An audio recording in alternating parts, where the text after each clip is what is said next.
Test, test, test. Probably the best I can do.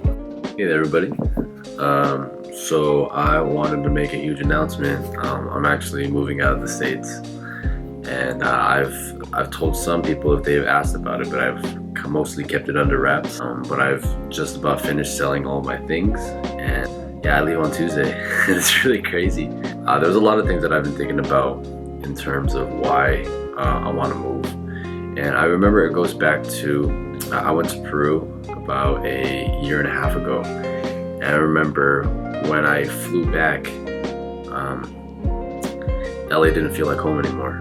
You know, there was like a weird energy and I just felt like out of place, like that whole imposter syndrome kind of thing. And I couldn't really explain it. I tried to wrap my head around it, but yeah, it felt like, oh wow, okay, this is not me, I need to get out. And for the last year and a half, you know, I got super into my music. I was living alone, trying to make it work, started my clothing company, and I was very sad and depressed though. But I'm ultimately happy I went through all of that because I emerged a stronger person, and spending all that time doing my music, now I have music I can show people that I'm proud of, that people are really impressed when they hear it. You know, that was always been a dream of mine. And so this last year was necessary, but I always told myself, you know, as soon as there was an opportunity, I need to go and I need to leave.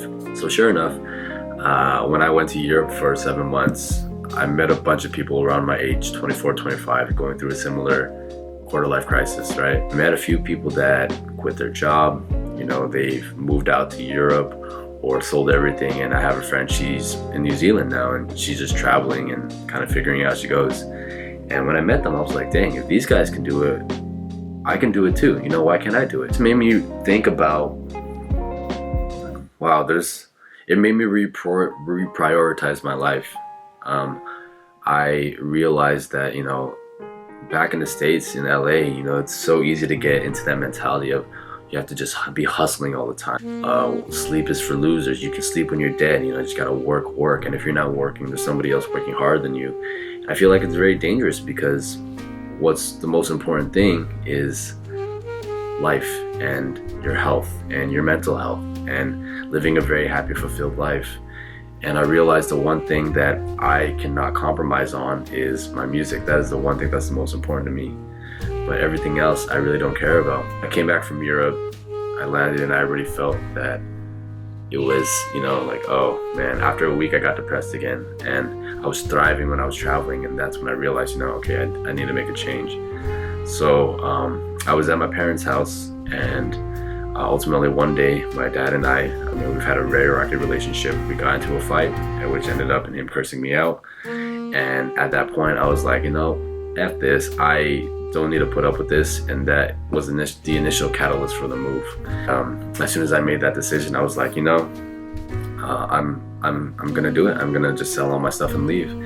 And I decided that my next step, job-wise, would be playing piano on cruise ships. So I just began selling my things, even though I did a lot of research on the whole cruise ship stuff, but I didn't get any auditions or anything yet. So I sent all my stuff out, and then I just started selling my things. And crazy enough, as soon as I started selling my things, I got a call back for an audition for 2.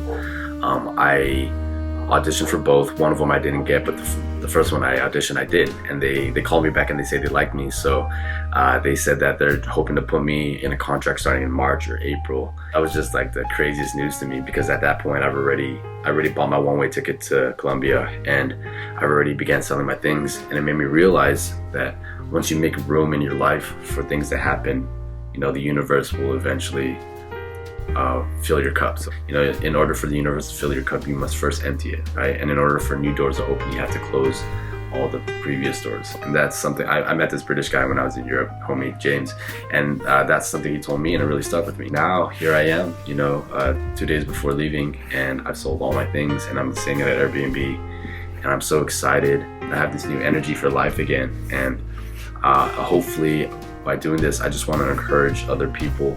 If you're feeling stuck, if you're not feeling happy, that there is a way out. You can find a way out, you know, and there's more to life than just getting a job, getting a nice house, getting a nice car. You know, life is about living, life is about experiences. I'm probably going to be gone for at least a year. You know, we'll see what happens in the future, but I'm so excited, and I'm thankful that you guys have been in my life, and thanks for watching this video. So.